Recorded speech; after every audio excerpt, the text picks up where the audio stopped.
उस्मान मेरे दोस्त का साला है। वो कल वापस सऊदी जा रहा है। उसने कहा कि वो मुझे वीजा दिलवा देगा। शुरू में कोई छोटी सी नौकरी मिल जाएगी, फिर मुझे वहां से लाइसेंस लेना होगा। अगर मुझे ट्रक ड्राइवर की नौकरी मिल जाएगी तो अच्छी कमाई हो जाएगी। उसके बाद 2-3 सालों के बाद तुम्हारी सारी परेशानी खत्म। क्या बात है, ऐसे चुप क्यों हो? आपने अपने पिताजी के इलाज और भाई बहनों की पढ़ाई पर कितना ज्यादा खर्चा कर दिया है और आप पर बहुत ज्यादा बोझ है, और ऊपर से आप मेरे पिताजी का कर्ज चुका रहे हैं, मेरे परिवार की देखभाल कर रहे हैं, है ना? अरे तो क्या हो गया, हम एक ही परिवार तो हैं। तुम्हारी परेशानी भी तो मेरी परेशानी हुई। मिलके कोई ना कोई रास्ता निकालेंगे। देखो अब मैं एक अच्छा पति बन गया हूँ। क्या ये काफी नहीं है? अगर ऐसा है तो फिर आप मुझे काम करने से रोकते क्यों रहते हैं? आप जानते हैं ना कि मुझे भी नौकरी मिल सकती है। हाँ जानता हूँ, लेकिन तुम्हें काम की जरूरत नहीं है। इसके बजाय मैं जो कमा के लाऊं उसे तुम आराम से खर्च करो। हाँ?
मुझे समझ में नहीं आता, आखिर हम शादी करते ही क्यों हैं? हमें अपनी पुरानी मानसिकता को बदलना होगा और बड़ा सोचकर चलना होगा। लेकिन ये कोई बड़ी बात नहीं है। हम सिर्फ टाइम पास कर रहे हैं और कुछ नहीं। ये मत भूलो कि तुम उसकी जिंदगी बर्बाद कर रहे हो उस्मान। गांव में तुम्हारे बीवी बच्चे हैं, ये भूल गए? लेकिन वो तो गांव में है, मुझे यहाँ भी तो कोई चाहिए ना। छी, कभी कभी हमें कुछ बातों को नजरअंदाज करना पड़ता है मैडम। आपको इन सब चीजों से क्या लेना देना है, ठीक है? क्यों, है ना? ये लो, तुम्हारे पिछले महीने की सैलरी है। स्पॉन्सर ने मुझे दिए पूरे 600 दिनार हैं। सिर्फ 600? पर तुमने तो कहा था कि मुझे। हाँ, 800 दिनार कहा था, लेकिन 200 मेरा कमीशन। कभी कभी उसे अपने कमरे में बुलाने के लिए मुझे कैश भी देना पड़ता है। ये उसकी पेमेंट नहीं है, बस खुशी से देता हूँ। मैं ऐसे खर्चों का इंतजाम इसी तरह से ही करता हूँ। और साथ ही मुझे गांव में अपने परिवार की देखभाल करनी होती, उन्हें पैसे भेजने होते हैं। आपके ये पैसे भी मैं आपके परिवार में भेज दूंगा।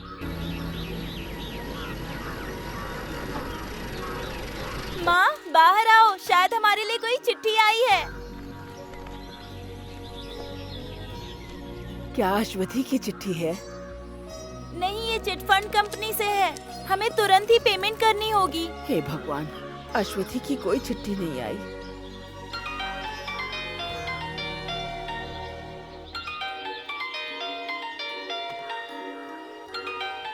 माँ, ये दूसरे देश का नंबर है। हेलो। अश्वथी के घर से बोल रही हो? हाँ, आप कहाँ से बोल रहे हैं? मैं सऊदी से बोल रहा हूँ। मुझे अश्वथी के बारे में कुछ जानकारी चाहिए। सऊदी से है। हेलो, आप कौन बोल रहे हैं? मेरी बेटी कहाँ है?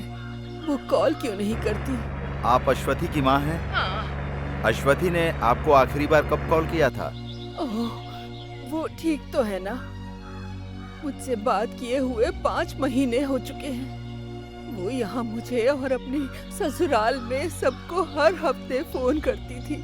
उसने हमें 2 महीने से पैसे तक नहीं भेजे, लेकिन अब उसका फोन भी नहीं आता और ना ही अब वो हमें कोई चिट्ठी लिखती है। हम उसे कॉल भी नहीं कर सकते। मेरी बेटी को क्या हुआ है?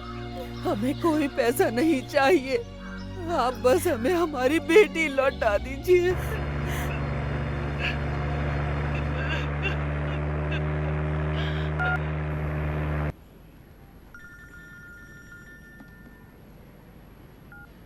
हेलो हाँ रजाक, बोलो। क्या तुमने फोन किया था? उन लोगों का रिएक्शन क्या था? ऐसा कहा? क्या तुमने यहाँ पब्लिश न्यूज के बारे में उन्हें बताया था? मैं उन्हें उनकी बेटी की न्यूज के बारे में कैसे बता सकता था, जिनकी 6 महीने से बात नहीं हुई। कल सुबह मैं बुरादाह जा रहा हूँ, उसके स्पॉन्सर के पास जाकर पता लगाने की कोशिश करूंगा। हाँ हाँ जो भी पता चलेगा तुम्हें जरूर बताऊंगा। संडे के कॉलम में कुछ न कुछ लिखना चाहते हो, मुझे पता है। अच्छा रजाक, मुझे वहाँ की कोई और न्यूज भी मिल सकती है क्या प्लीज? मुझे ब्रेकिंग न्यूज चाहिए। मैंने तुम्हें चांद बादशाह के बारे में बताया था, उसके बारे में लिखो। वो भी भला कोई न्यूज है? पत्रकारों को भी चांद बादशाह में कोई दिलचस्पी नहीं है। मैं उसे हॉस्पिटल ले गया था, इससे ज्यादा कुछ नहीं कर सकता हूँ। हम उसे कैंप में नहीं रख सकते। जब मैंने उसके घर पे फोन किया तो उसकी पत्नी नहीं चाहती कि वो वहाँ वापस आए। वो क्यों? खुद ही देखो, वो बहुत बड़ा पेटू है। वो अकेला 4 लोगों के बराबर खाना खा जाता है। हम उससे परेशान हो चुके हैं। यहाँ का खाना स्वादिष्ट नहीं है। घास फूस खा के मैं पक गया हूँ। तुम लोग मुझे मेरी हालत पर छोड़कर भाग गए थे ना? 3 दिन से मैं चिकन बिरयानी मांग रहा हूँ, लेकिन किसी को परवाह ही नहीं है।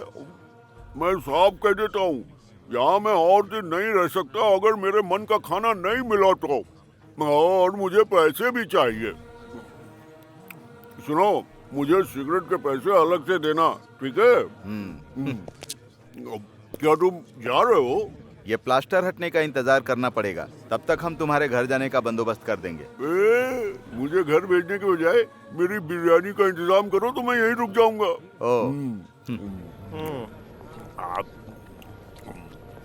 शुक्रवार को कैंप का निरीक्षण होगा।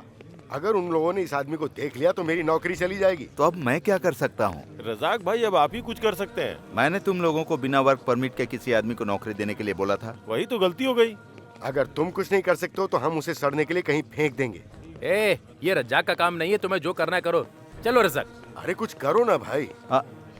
अभी उसे 2 दिन और अपने पास रख लो, तब तक मैं कोई न कोई रास्ता निकालता हूँ।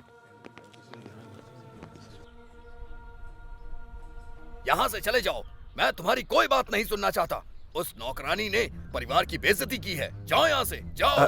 साहब, अगर भारतीयों से कोई गलती हुई है तो हम पता लगाएंगे।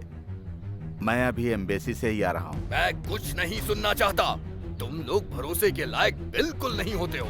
अगर ऐसे ही जिद करते रहे तो पुलिस वालों को बुला के तुम्हें गिरफ्तार करवा दूंगा मैं। Get lost.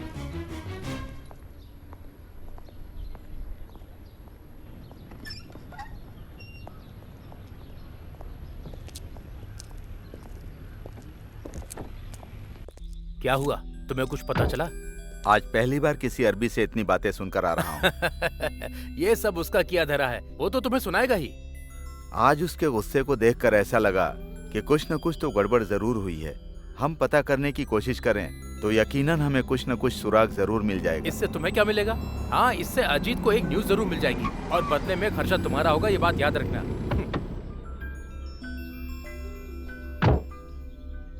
मैं सिर्फ अजीत की न्यूज के लिए इतनी तफ्तीश नहीं कर रहा हूँ। क्या पता वो औरत निर्दोष हो। उसके लापता होने का कोई न कोई कारण होगा। मैं एक इज्जतदार आदमी हूँ, ये तुझे अब पता चलेगा। तूने हमारे परिवार की मान मर्यादा को भंग कर दिया। मेरी इज्जत का क्या होगा? इज्जत के लिए ही मैं पुलिस से कंप्लेन नहीं कर रहा हूँ, लेकिन मैं तुझे सबक सिखा के रहूंगा। मुस्लिम होते हुए भी तूने पाप किया है। अल्लाह तुझे कभी माफ नहीं करेगा। वो भी यही चाहेगा कि तू इसी तरह मारी जाए। के साथ खेला मारो और मारो इसे, इसी लायक है। मत मारो। कहाँ है वो घिनौना आदमी? मैं तुझे सिर्फ इसलिए जिंदा छोड़ रहा हूँ क्योंकि तू मेरे यहाँ 10 सालों से काम कर रहा है। सही कहा। अगर तू यहाँ थोड़ी देर और रुका ना तो मैं तुझे गिरफ्तार करवा दूंगा। चल निकल जा यहाँ से।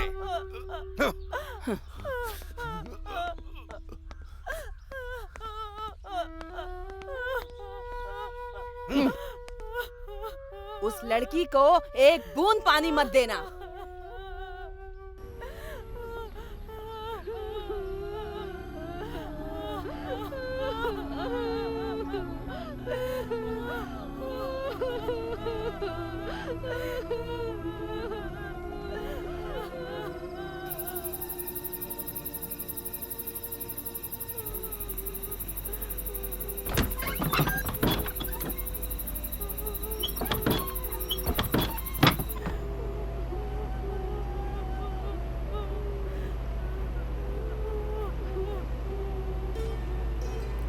फातिमा, वो सब अभी सो रहे हैं। तुम खाना खा लो। खाना नहीं खाया तो बीमार पड़ जाओगी। लो चली जाओ, किसी ने देख लिया तो तुम्हें भी मारेंगे। तुम लोगों को मैंने पहले ही समझाया था ना, पर तुम लोगों ने मेरी एक नहीं सुनी।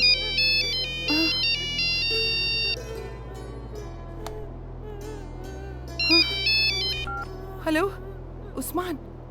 हेलो मैडम, मैंने जो गलती की उसकी सजा मुझे मिल गई, लेकिन मैं नहीं चाहता कि फातिमा को और तकलीफ पहुंचे।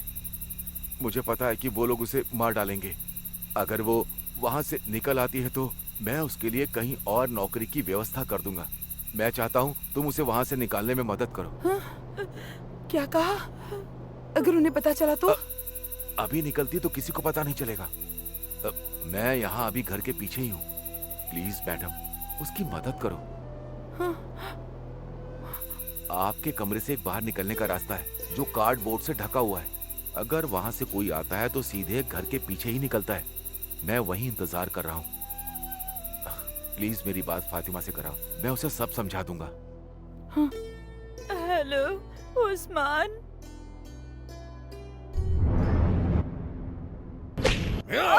बताओ वो यहाँ से कैसे निकल गई? बिना तेरी मर्जी के नहीं जा सकती। बताओ। बोल, सच सच बोल। बता सच क्या है? मुझे नहीं पता, मैंने कुछ नहीं किया। तो फिर उस्मान ने कल रात तुझे फोन क्यों किया? आज के बाद तू किसी से नहीं बात कर पाएगी। तुम सब ऐसे ही होते हो, कोई भी भरोसे के लायक नहीं है। मेरे परिवार की बेइज्जती कर रहे हो तुम लोग। तुम तो मेरी आदतें जानती ही हो। महीने में एक बार मार्केट जाती हूँ और इतनी शॉपिंग करती हूँ कि जगह कम पड़ती है। तो अब की बार तुम भी मेरे साथ चलना। हाँ ठीक है, बाय।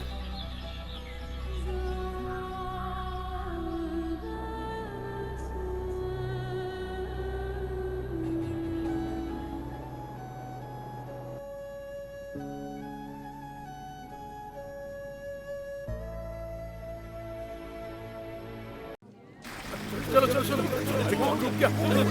आ जाओ, अरे हटाओ सब। अरे कौन है कौन है? अरे चलो चलो, अरे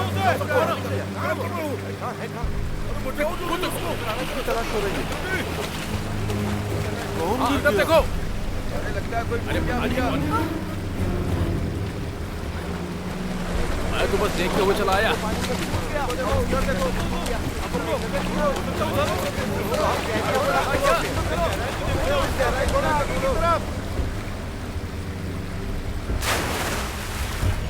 अच्छे से ढूंढो।